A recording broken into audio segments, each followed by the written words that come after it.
এই পৃথিবীতে কেন এত ধর্ম সৃষ্টি হয়েছে, আমাদের চারপাশে এত বেশি ধর্ম কেন।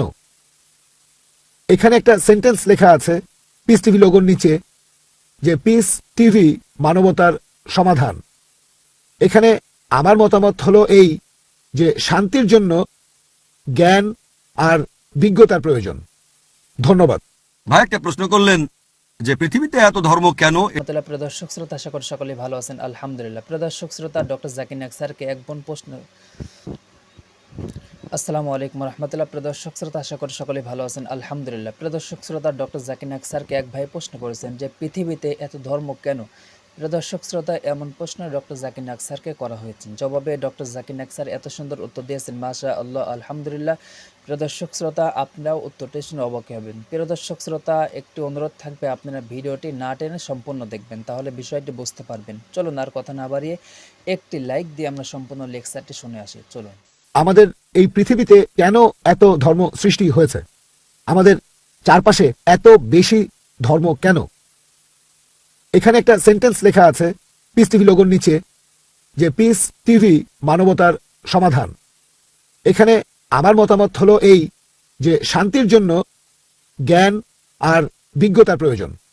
ধন্যবাদ। ভাই একটা প্রশ্ন করলেন যে পৃথিবীতে এত ধর্ম কেন, এটা প্রথম প্রশ্ন। আর তারপর একটা মন্তব্য করলেন যে শান্তি মানবতার সমাধান, এটা পিস টিভির স্লোগান। শান্তির জন্য প্রয়োজন জ্ঞান আর বিজ্ঞতা। আমি আপনার সঙ্গে একমত। আপনার প্রশ্নের প্রথম অংশটা নিয়ে যদি বলি যে পৃথিবীতে কেন এত বেশি ধর্ম, আমাদের বুঝতে হবে যে সর্বশক্তিমান ঈশ্বর আমাদের স্রষ্টা আল্লাহ সুবহানাহু ওয়া তাআলা পাঠিয়েছেন মাত্র একটা ধর্ম। আল্লাহ পবিত্র কোরআনে বলেছেন সূরা আলে ইমরান অধ্যায় নম্বর 3 আয়াত নম্বর 19, ইন্নাদ-দীনা ইনদাল্লাহিল ইসলাম। একমাত্র ধর্ম, একমাত্র জীবন দর্শন যেটা আল্লাহ তাআলার গ্রহণযোগ্য, সেটা আল্লাহ তাআলার কাছে আত্মসমর্পণ করা।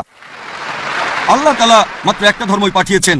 আর যত নবী রাসূল পৃথিবীতে এসেছেন, যেমন ধরেন আদম, ইব্রাহিম, মুসা, ঈসা, মুহাম্মদ, ওনারা সবাই শান্তিতে থাকুন, তারা মানুষকে একটা শিক্ষাই দিয়েছেন, আল্লাহর কাছে আত্মসমর্পণ করা। এখন আরবি ভাষায় যদি কেউ আল্লাহ তাআলার কাছে আত্মসমর্পণ করে তাহলে তাকে বলা হয় মুসলিম। আর ইসলাম, এই আরবি শব্দটার মূল আরবি শব্দটা হচ্ছে সালাম, যার মানে শান্তি। এর আরেকটা মূল আরবি শব্দ হচ্ছে সিলম, যার মানে আল্লাহ তাআলার কাছে নিজের ইচ্ছাকে সমর্পণ করা। তাহলে এক কথা ইসলাম মানে আল্লাহ তাআলার কাছে আত্মসমর্পণের মাধ্যমে শান্তি অর্জন করা। তাহলে আমাদের স্রষ্টা আল্লাহ তাআলা পাঠিয়েছেন মাত্র একটাই ধর্ম। তবে সময় বদলানোর সাথে সাথে ধর্মগ্রন্থগুলোও বদলে গেছে, বিকৃত হয়ে গেছে, নতুন জিনিস ঢুকেছে। আর এই ধর্মগ্রন্থ বদলানোর ব্যাপারে আল্লাহ পবিত্র কোরআনে বলেছেন সূরা বাকারা অধ্যায় নম্বর 2 আয়াত নম্বর 79, ফাওয়াইলুল লিল্লাযীনা ইয়াকতুবুনা আল-কিতাবা বিআইদিহিম সুম্মা ইয়াকুলুনা হাযা মিন ইনদিল্লাহ লিয়াশতারু বিহি সামানান কালিলা ফাওয়াইলুল লাহুম মিম্মা কাতাবাত আইদিহিম ওয়াইলুল লাহুম মিম্মা ইয়াকসিবুন। দুর্ভোগ তাদের যারা নিজ হাতে কিতাব রচনা করে আর বলে এটা আল্লাহর নিকট হতে। তারা এটা বলে তুচ্ছ মূল্য প্রাপ্তির জন্য। তাদের রচনার জন্য শাস্তি তাদের, যা উপার্জন করে সেজন্য শাস্তি তাদের। আল্লাহ তাআলা পাঠিয়েছেন অনেক আসমানি কিতাব, অনেক ইনস্ট্রাকশন ম্যানুয়াল।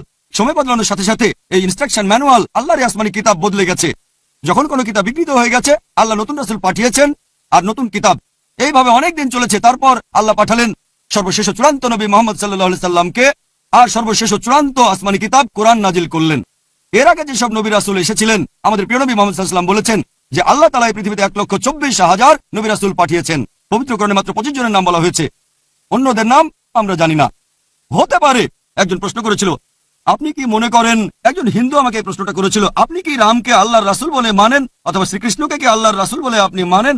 আমি বলবো, যেহেতু নামটা কোরআন হাদিসে উল্লেখ করা নেই, আমি জানি না। হতে পারে রাসূল অথবা নাও হতে পারে, নিশ্চিত করে বলতে পারছি না। তবে এই কথাটা মানতে হবে যে সব নবী রাসূল এসেছেন নবী মুহাম্মদ সাল্লাল্লাহু আলাইহি ওয়াসাল্লামের আগে, তারা ছিলেন সেই সময় আর সেখানকার মানুষের জন্য। তাহলে রাম যদি আল্লাহ রাসূল হয়েও থাকেন, যদি কৃষ্ণ আল্লাহ রাসূল হয়েও থাকেন, তারা এসেছিলেন সেখানকার মানুষ আর সেই সময়ের জন্য। বর্তমানে পৃথিবীর সব মানুষ, তারা থাকতে পারে ভারতে অথবা আমেরিকায় বা সৌদি আরবে বা কানাডায় বা ইংল্যান্ডে, পৃথিবীর যে কোনো জায়গায় তারা মানবে সর্বশেষ চূড়ান্ত নবী মুহাম্মদ সাল্লাল্লাহু আলাইহি ওয়াসাল্লামকে এবং সর্বশেষ চূড়ান্ত আসমানি কিতাব পবিত্র কোরআন।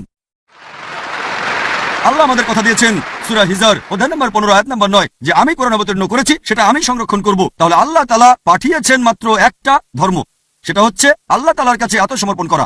ইসলাম মানে আল্লাহর কাছে আত্মসমর্পণ করার মাধ্যমে শান্তি অর্জন করা। আর আপনি বললেন জ্ঞান এবং বিজ্ঞতা দিয়ে শান্তি অর্জন করা যায়। হ্যাঁ, কার কাছ থেকে জ্ঞান? সবচেয়ে সেরা কে? আল্লাহ তাআলা আমাদের স্রষ্টা। কে সবচেয়ে জ্ঞানী? আল হাকিম, তিনি আল্লাহ সুবহানাহু ওয়া তাআলা মহান স্রষ্টা। তাহলে শান্তি অর্জনের সেরা উপায় হচ্ছে সেই জ্ঞান এবং নির্দেশনা মেনে চলা, যেটা আমাদের স্রষ্টা আল্লাহ সুবহানাহু ওয়া তাআলা পাঠিয়েছেন। আশা করি উত্তরটা পেয়েছেন। দর্শক শ্রোতা, আপনারা তো সম্পূর্ণ লেকচার শুনলেন। অবশ্যই আপনারা বুঝতে পারছেন যে আজকে কতটা গুরুত্বপূর্ণ লেকচার ছিল। আশা করি অবশ্যই অনেক কিছু জানতে পারছেন। যদি ভালো লেগে থাকে অবশ্যই লাইক, কমেন্ট, শেয়ার করবেন এবং নিত্য নতুন ভিডিও পাওয়ার জন্য আমাদের এই চ্যানেলটি সাবস্ক্রাইব করে পাশে থাকবেন। ধন্যবাদ।